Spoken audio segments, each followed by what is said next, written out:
श्री राम कथा सुनने वाले सभी देवियों और सज्जनों के हृदय में विराजमान भगवान श्री राम के चरणों में वंदन करता हूं। आदरणीय देवियों और सज्जनों, आप सुन रहे हैं श्री वाल्मीकि रामायण। कुछ ही क्षण के लिए अपने मन को शांति के लिए आप मेरे साथ चलते हैं त्रेता युग में। तो आइए चलते हैं भगवान श्री राम के दरबार में, जहां पर भगवान श्री राम रामायण को गायन के द्वारा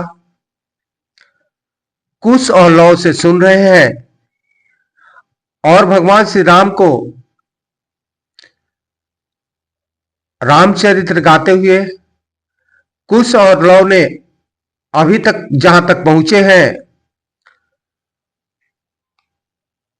अयोध्या में जब महाराज दशरथ राज्य कर रहे थे, उस समय पुत्र कामना के लिए उनके मन में विचार अश्वमेध यज्ञ करने के लिए आया है और अपने गुरुजनों को, अपने मंत्रियों को, सबको यज्ञ की तैयारी करने के लिए गुरुजनों से उपदेश लिया है और अपने मंत्रियों को आदेश दिया है।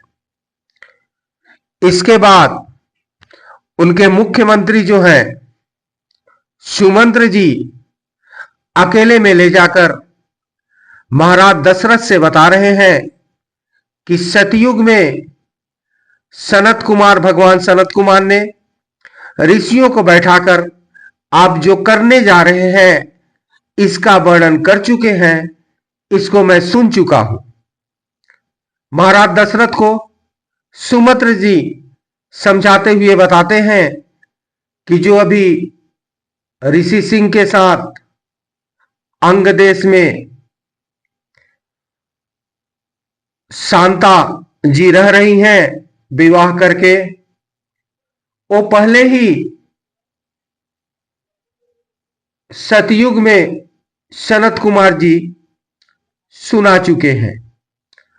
उसी प्रसंग को आगे बढ़ाते हुए आइए सुमंत्र ने किस तरह से राजा दशरथ को उस समय के हुए वार्तालाप का वर्णन करते हुए कहा। सुमंत्र जी कह रहे हैं कि राजेंद्र, अब अपने हित के, अपने फायदे की बात मुझसे सुनिए। देवताओं में श्रेष्ठ सनत कुमार जी जो ऋषियों को सुनाए थे, उन्होंने कहा था इक्ष्वाकु वंश में दशरथ नाम से प्रसिद्ध एक परम धार्मिक सत्य प्रतिज्ञ राजा होंगे। उनकी अंगराज से मित्रता होगी। दशरथ एक परम सौभाग्यशाली कन्या होंगी जिनका नाम होगा शांता। आपको बता दें, राजा दशरथ और कौशल्या जी की औरस पुत्री थी शांता। उन्होंने राजा रोमपाद को दत्तक पुत्री के रूप में दिया था। इस प्रकार राजा दशरथ की औरसी और राजा रोमपाद की दत्तक कन्या शांता थी। आगे बता रहे हैं, अंगदेश के राजकुमार का नाम होगा रोमपाद। महायशस्वी राजा दशरथ उसके पास जाएंगे और कहेंगे, धर्मात्मन, मैं संतानहीन हूं, यदि आप आज्ञा दें तो शांता के पति ऋषि सिंह मुनि चलकर मेरा यज्ञ करा दें। इससे मुझे पुत्र की प्राप्ति होगी और मेरे वंश की रक्षा हो जाएगी। आपको फिर याद दिला दे रहे हैं, यह प्रसंग सुमंत्र जी राजा दशरथ जी को सुना रहे हैं और यही कुछ लोग गा के बता रहे। ये वाकया हो चुका था सतयुग में। अब आगे आइए। राजा की बात सुनकर मन ही मन उस पर विचार करके मनस्वी राजा रोमपाद शांता के पुत्रवान पति को उनके साथ भेज देंगे। वो बता रहे हैं कि जब आप जाएंगे और शांता के पति को, ऋषि सिंह को अपने पास बुलाएंगे तो रोमपाद राजा प्रसन्न होके आपके पास भेज देंगे। ब्राह्मण ऋषि सिंह को पाकर राजा दशरथ की सारी चिंता दूर हो जाएगी और प्रसन्न चित्त होकर इस यज्ञ का अनुष्ठान करेंगे।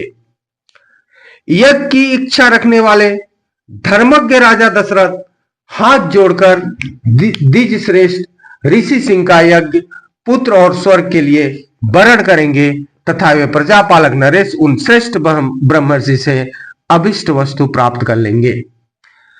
फिर शरद कुमार जी आगे जो सुनाए थे उसको बता रहे हैं। राजा के 4 पुत्र होंगे जो अपरमेय पराक्रमी, वंश की मर्यादा बढ़ाने वाले और सर्वत्र विख्यात होंगे। महाराज, पहले सतयुग में शक्तिशाली देवप्रवर भगवान सनत कुमार जी ने ऋषियों के समक्ष ऐसे कथा कही थी। सुमंत्र जी, जो अभी होने जा रहा है और आगे जो होगा उसको सुना रहे हैं राजा दशरथ जी को। इतनी बातें सतयुग की जब राजा दशरथ जी को सुनाए तो सुमंत्र की बात सुनकर महाराज दशरथ बड़े प्रसन्न हुए और यही बात वशिष्ठ जी को बताई।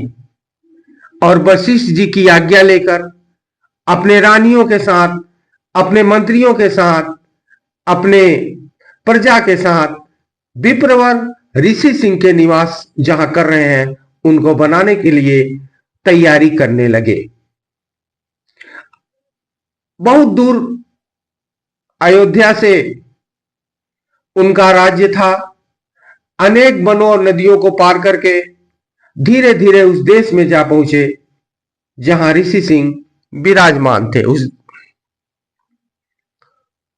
जब वहां पर वो पहुंचे हैं तो ऋषि सिंह रोमपाद के साथ बैठे दिखाई दिए और इस तरह से दिखाई दे रहे थे जैसे अग्नि जल रही हो। उनका तेज ऐसा जान पड़ता था ऋषि सिंह का। जब रोमपाद जी ने इसको जाना, रोमपाद जी मित्रता के नाते अत्यंत आदर से महाराज दशरथ का शास्त्र विधि से पूजन किया और ऋषि कुमार ऋषि सिंह को राजा दशरथ के साथ अपनी मित्रता की बात बताई। ऋषि सिंह को सारी बातें पता चली कि शांता औरस पुत्री राजा दशरथ जी की है और इस तरह से बड़े प्रसन्न हुए।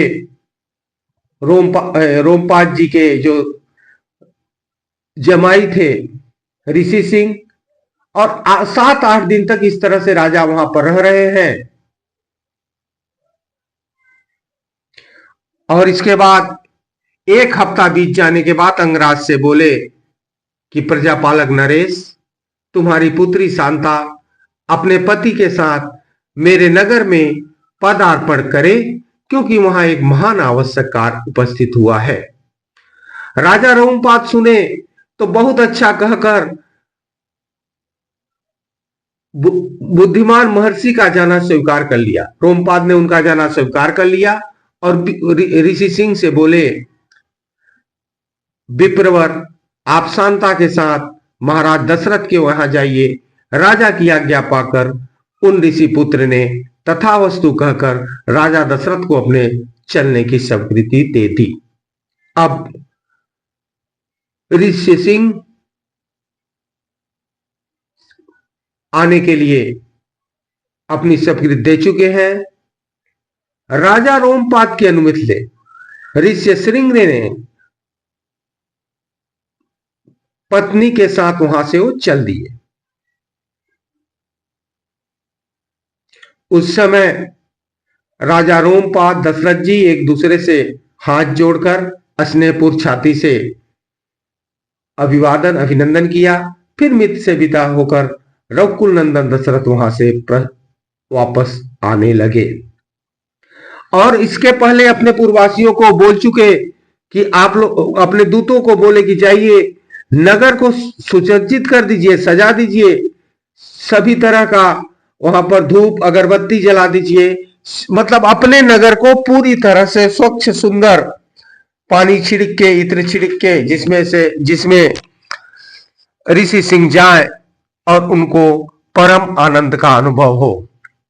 इस तरह से राजा संदेश भिजवाने के बाद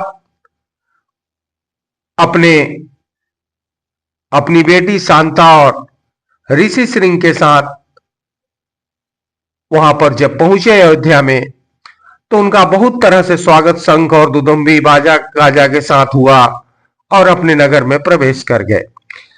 उनका दर्शन करके सभी पुरवासी बड़े प्रसन्न हुए। इस तरह से सत्कार उनका किया गया जैसे पूर्व काल में इंद्र ने कश्यप नंदन वामन जी का किया था। ऋषि को अंतःपुर में रनिवास में ले जाकर उनका शास्त्र विधि से पूजन किया, उनके निकट आ जाने को अपने को धन्य माना। शांता जी को इस तरह से उपस्थिति पाकर अंतःपुर की सभी रानियों को बड़ी प्रसन्नता हुई और आनंद से रहने लगी। इस तरह से शांता रानी अपने माताओं के साथ वहां रह रही हैं और ऋषि सिंह बड़े सुख से रह रहे हैं। इस तरह से ऋषि सिंह पुत्र कामना यज्ञ के लिए अयोध्या में आ चुके हैं। बहुत दिन जब बीता, उनके रहते रहते बहुत समय जब बीता, तो राजा ने विचार करना आरंभ किया कि अब अश्वमेध का यज्ञ होना चाहिए।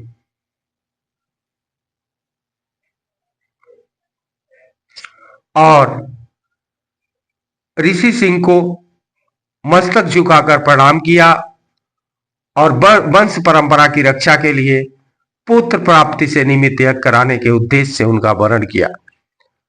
ऋषि सिंह बहुत अच्छा कहकर उनकी प्रार्थना स्वीकार कर ली। पृथ्वीपति नरेश ने कहा, राजन, यज्ञ की सामग्री एकत्र कराइए। भूमंडल के भ्रमण के लिए आपकी यज्ञ संबंधी अश्व छोड़ा जाए और सरयू के तट पर यज्ञ भूमि का निर्माण किया जाए। इस तरह से ऋषि सिंह ने महाराज दशरथ जी को कहा। तब महाराज दशरथ ने सुमंत से कहा कि सभी वेद विद्या के ब्राह्मणों को, ब्राह्मणवादी ऋतिज्ञों को बुला लाओ, साथ में सुयज्ञ, वामदेव, जावली, काश्यप, पुरोहित वशिष्ठ तथा अन्य जो श्रेष्ठ ब्राह्मण है उनको बुला लाओ। यज्ञ की तैयारी होने लगी। इस तरह से सुमंत जी तुरंत जाकर वेद विद्या के पारंगमी समस्त ब्राह्मणों को बुला लाए। राजा दशरथ ने उन सब का पूजन किया और धर्म और अर्थ से युक्त मधुर वचन कहा। महर्षियों, मैं पुत्र के लिए निरंतर संतप्त रहता हूं, शोक में रहता हूं। इसके बिना इस राज आदि से भी मुझे सुख नहीं मिलता है। अतः मैंने विचार किया है कि पुत्र के लिए अश्वमेध यज्ञ का अनुष्ठान करूं। इस तरह से महाराज दशरथ सभी ब्राह्मणों को, ऋषियों को निवेदन कर रहे हैं। राजा दशरथ के मुख से इस तरह से जब वचन निकला तो